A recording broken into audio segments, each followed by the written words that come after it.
इस बार बीजेपी है वो पूर्ण बहुमत नहीं लाई पिछले बार की अपेक्षा, इसका कारण क्या लगता है? आपने वोट किया था? जी मैंने वोट किया था।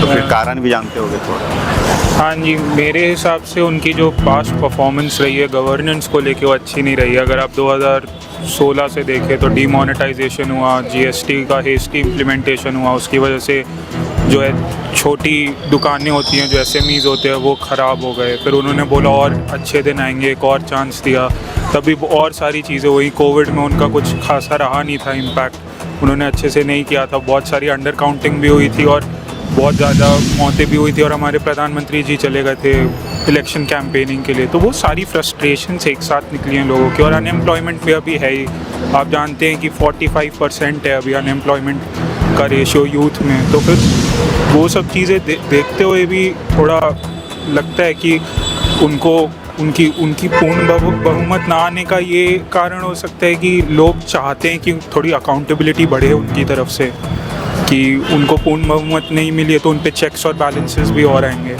तो मेरा तो यही मानना है। दूसरा सवाल ये है कि पानी जो एक नेसेसिटी है देश और राज्यों में, और दिल्ली अभी पानी के संकट से जूझ रहा है, तो दिल्ली सरकार कह रही है हरियाणा वाले पानी नहीं छोड़ रहे हैं, हमें नहीं दे रहे हैं। तो क्या लगता है आपको पानी के जैसे सब्जेक्ट पे राजनीति करनी चाहिए किसी भी राज्य को, किसी भी नेता को?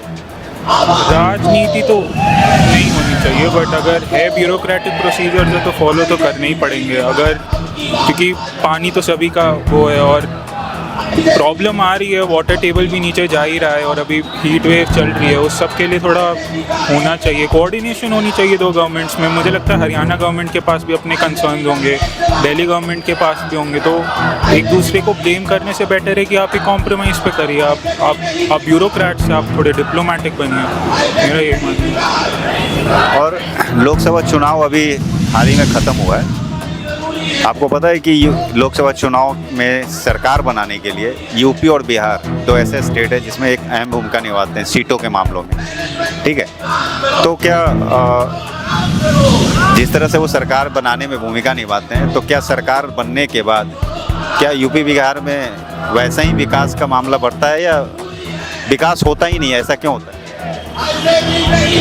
बहुत कारण तो बहुत सारे हो सकते हैं कि वहाँ पे है प्रॉब्लम थोड़ी, क्योंकि यूपी में 80 सीटें हैं, बिहार में 40 सीटें हैं, और ये दोनों मिला के काफ़ी सरकार में एक आम, लेकिन बिहार हमेशा हेल्प किया है सरकार बनाने में। है ना कि नॉर्थ और साउथ में प्रॉब्लम ये है कि नॉर्थ उतना इकोनॉमिकली रेलेवेंट नहीं है जितना साउथ है, लेकिन नॉर्थ ज़्यादा पॉलिटिकली रेलेवेंट है। तो और यहाँ के लोगों को थोड़ा भड़काया भी उस हिसाब से जाता है कि आप थोड़ा जातिवाद भी नहीं लेकिन राष्ट्रवाद, जातिवाद, इन सब चीज़ों पे ज़्यादा ध्यान दीजिए। उसके चक्कर में उनका ध्यान डाइवर्ट हो जाता है और जब नई एक्चुअल प्रॉब्लम्स आती हैं कि अनएम्प्लॉयमेंट आती है तो वो उनको सरप्राइज़ लगता है। तो साउथ वाला अप्रोच मुझे लगता है अपनाना चाहिए उनको, थोड़ा इकोनॉमिक डेवलपमेंट पे ध्यान दें, थोड़ा इन्वेस्टमेंट बढ़ाएं स्टेट गवर्नमेंट्स पे, और थोड़ा ये करें कि बिहार और उत्तर प्रदेश में कई लोग का एस्पिरेशन होता है कि वो स्टेट छोड़ के जाएं और वो बहुत होनहार लोग होते हैं, तो उनको सोचना चाहिए कि लोग छोड़ के क्यों जा रहे हैं, कि वो अपॉर्चुनिटीज़ जो हैं वो यहाँ पे क्यों नहीं आ पा रही उत्तर प्रदेश और बिहार में, तो वो सोचना चाहिए। विपक्ष वाले हमेशा कटाक्ष करते हैं कि कटाक्ष करते हुए सुना जाता है, देखा जाता है कि बीजेपी हिंदुत्व की पार्टी है और इसके बावजूद भी वो अयोध्या से हार गई। इसका मुख्य कारण क्या सोचते हैं आप? जब मीडिया कर्मी अयोध्या गए थे तो उन्होंने अयोध्या वासियों को छोड़ के बाकी सबसे बात की थी। दरअसल अगर आप देखेंगे तो उधर बहुत सारे प्रॉमिसेस किए गए थे कि आपकी जो उनका जो पूरा एजेंडा था कि यहाँ पे मंदिर बनेगा, डेवलपमेंट होगी, उस डेवलपमेंट के चक्कर में उन्होंने जो बहुत सारी एस्टैब्लिश्ड मार्केट्स थे और घर थे उनको तोड़ दिया, कॉम्पनसेशन ठीक से नहीं दिया उनके लिए, और जो प्रॉमिस थी कि आपकी पुरानी दुकानों को तोड़ के नई दुकानों में आपको जगह मिलेगी वो नहीं दी गई थी। तो वो मुख्य कारण हो सकता है। अगर अयोध्या वासियों से उनका इतना फ़ायदा उठाया गया है और अगर उनको वो चीज़ नहीं मिल रही है जिसके लिए, अगर वो खाने के लाले पड़ रखे उनके पास क्योंकि उनके पास रहने को घर नहीं है, करने को काम नहीं है, तो फिर उधर से तो हारना उनका लाजमी था। क्या इस बार सरकार से आप खुश हैं? सरकार से तो पिछली 2 बार से तो नहीं, जितनी एक्सपेक्टेशंस रही उनसे वो तो बिल्कुल भी खरे नहीं उतरे। इनफैक्ट वो तो थोड़ा ज़्यादा ही पोलराइज्ड हो गए हैं कि अनुसूचित जातियों को और बाकी मुस्लिम भाई बहनों को थोड़ा दबाना और वो करना। और उसकी तरफ सबका ध्यान भटका देना। लेकिन इस बार अगर एक कोलिशन गवर्नमेंट बनी है, मेरा मानना है कि अगर 1987 से 2014 जो था वो हमारा बेस्ट परफॉर्मिंग ईयर्स थे इकोनॉमिकली, और तो उस टाइम कोलिशन गवर्नमेंट्स थी। अगर एक कोलिशन गवर्नमेंट रहती है तो आप एक दूसरे पे क्वेश्चन उठा सकते हैं, आप पूछ सकते हैं कि ये चीज़ क्यों हो रही है, थोड़ा अकाउंटेबिलिटी बढ़ जाती है। और मुझे लगता है कि यही ज़रूरत है अभी बीजेपी को। वो थोड़े ज़्यादा ओवर कॉन्फिडेंट हो गए थे और वो थोड़े ज़्यादा उन्होंने चीज़ें भी अच्छी नहीं की हैं, और उसके लिए अब गवर्नमेंट बन गई है तो लोगों का शायद होगा उन पर विश्वास। लेकिन अच्छी बात है कि उन पर चेक्स और बैलेंस है। लेकिन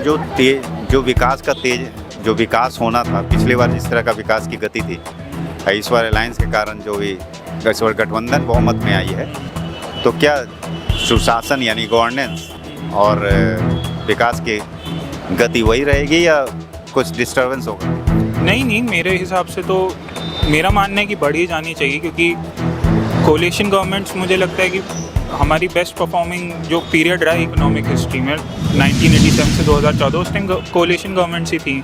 और जहाँ तक विकास की बात है, विकास का एक बहुत बड़ा कॉस्ट रहा है कि जो पिछड़ा वर्ग है उन पर ज़्यादा ध्यान नहीं दिया गया है। और आप देख सकते हैं कि रेलवे में 3,12,000 वैकेंसीज़ हैं, वहाँ पे ट्रेनों में जो है उन्होंने जो स्लीपर क्लास और जनरल बोगियाँ हैं वो कम कर दी हैं, ताकि रेलवे जैसी चीज़ जो एक नेशनल सर्विस है उसको प्रॉफिटेबल बनाने की कोशिश हो रही है। तो वो सब चीज़ें नहीं होनी चाहिए। मुझे लगता है कि अगर थोड़े पिछड़े वर्गों पे ज़्यादा ध्यान दिया जाए, अगर उनका देखा जाए कि उनको एम्प्लॉयमेंट मिल रही है, उनको अपॉर्चुनिटीज़ मिल रही हैं, तो अच्छा रहेगा मेरे हिसाब से।